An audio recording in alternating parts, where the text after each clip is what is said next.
नमस्कार। नमस्कार। मैं हूँ डॉक्टर सुधाकर पांडे।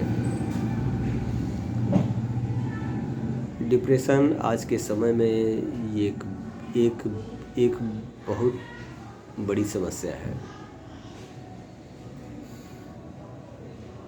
बड़े ही नहीं, तमाम पढ़ने वाले छात्र भी डिप्रेशन के शिकार हैं।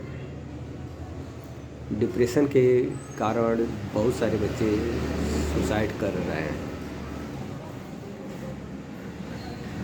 यह डिप्रेशन एक महामारी का रूप लेता जा रहा है।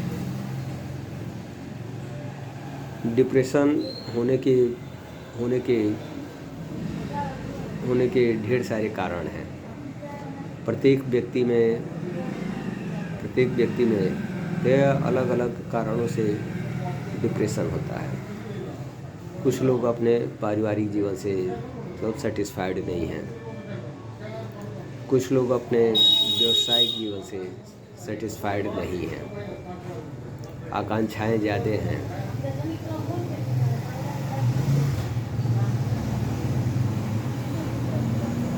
कुछ बच्चों में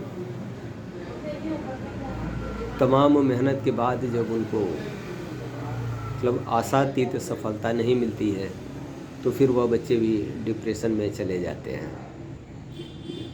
बहुत सारी मेहनत करने के बाद भी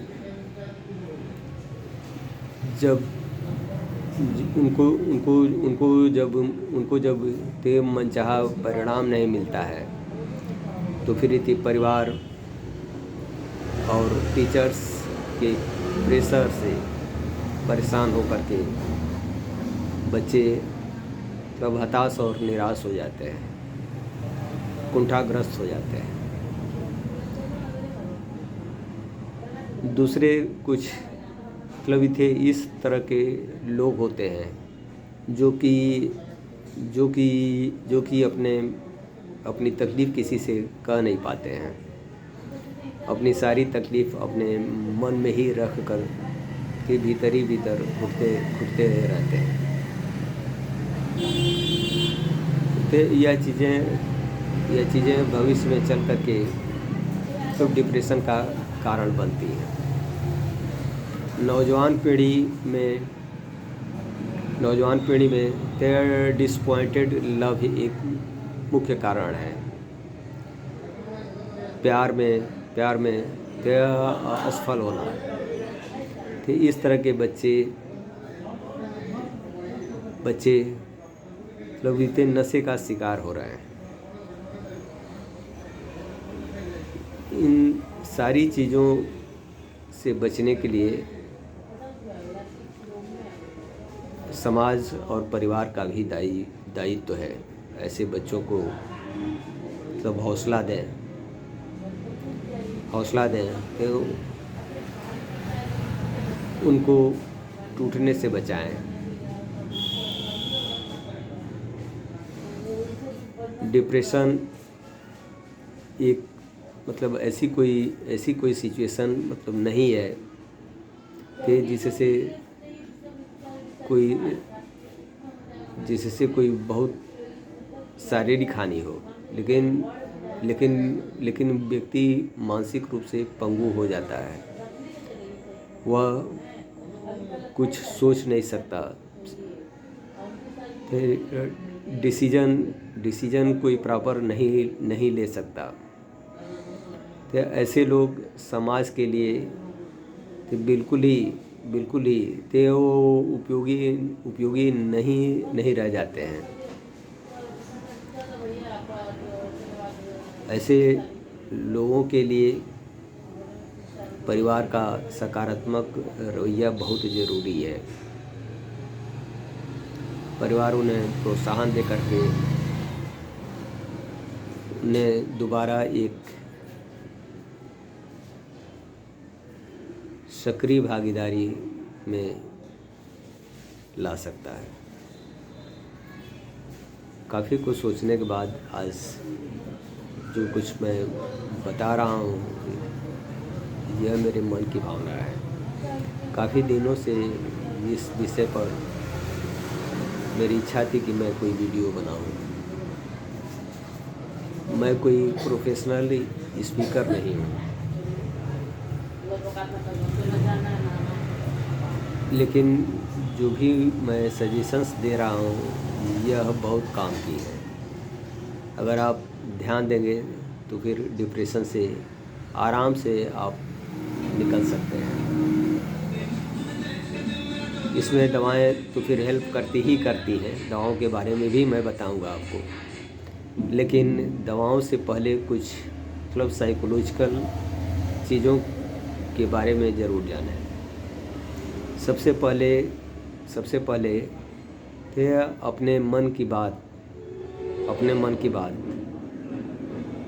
सबसे शेयर ज़रूर करें। जो भी आपका मन करीबी हो, फादर हो, मदर हो, सिस्टर हो, दोस्त हो, ये जिनसे आप कह सकते हो खुलकर अपने मन की बात, वो चाहे फिर बढ़िया हो चाहे ख़राब हो, तो उनके साथ शेयर ज़रूर करें। तो इससे आपकी परेशानी काफ़ी हद तक कम हो जाएगी। हर व्यक्ति के जीवन में कुछ ऐसी बातें भी होती हैं जो वह किसी के भी साथ शेयर नहीं कर सकता है। तो उस कंडीशन में तो अपने मन की बातों को तो किसी कागज़ पर लिखें, बार बार लिखें। ये लिखने के बाद फाड़ कर फेंक दें। आप देखेंगे कि तो कुछ दिन के बाद आपका मन तो हल्का होने लगेगा। दवाओं की बात करें तो फिर डिप्रेशन के लिए होम्योपैथ में तो बहुत ही बेहतरीन दवाएं आती हैं। अंग्रेजी दवाओं में मतलब सेडेटिव खिला करके पेशेंट की लोग लाइफ बर्बाद कर देते हैं। लेकिन मैं आपको बिल्कुल आश्वस्त करना चाहता हूं कि होम्योपैथ की दवाओं का प्रयोग करके बिल्कुल आप पहले की तरह नॉर्मल लाइफ जी सकते हैं। डिप्रेशन के लिए होम्योपैथिक दवाओं का चयन कारण के आधार पर किया जाता है कि प्रत्येक व्यक्ति में, जैसा कि मैंने पहले ही बताया है कि डिप्रेशन के मतलब इतने अलग अलग कारण होते हैं। सामने वाला व्यक्ति डिप्रेशन में किस वजह से गया है तो इसको ध्यान में रखने के बाद ही दवाओं का सिलेक्शन किया जाता है। फिर भी मैं कुछ सामान्य सी दवाओं के बारे में चर्चा करूंगा। अगर आपका डिप्रेशन किसी भी कारण से हो तो फिर आप तत्काल में, क्योंकि इग्नेशिया एक सिंगल मेडिसिन मैं बता रहा हूँ, इग्नेशिया 10 एम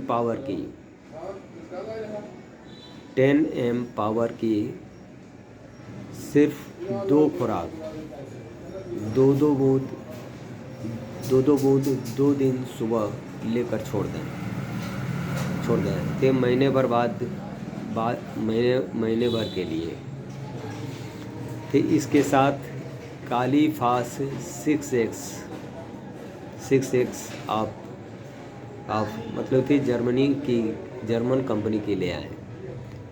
काली फास की 4 गोली 3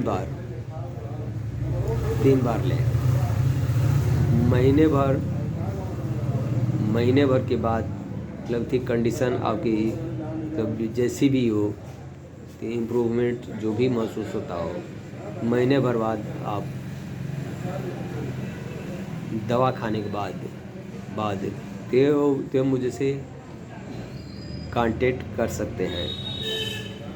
इस प्रॉब्लम के लिए मेरे तरफ से कंसल्टेशन बिल्कुल फ्री है। मुझे खुशी होगी कि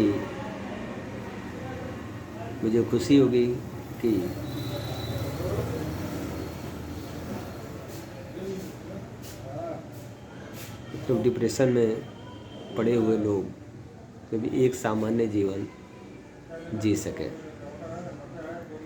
हमारी पूरी सिंपैथी तो ऐसे लोगों के साथ है। नमस्कार।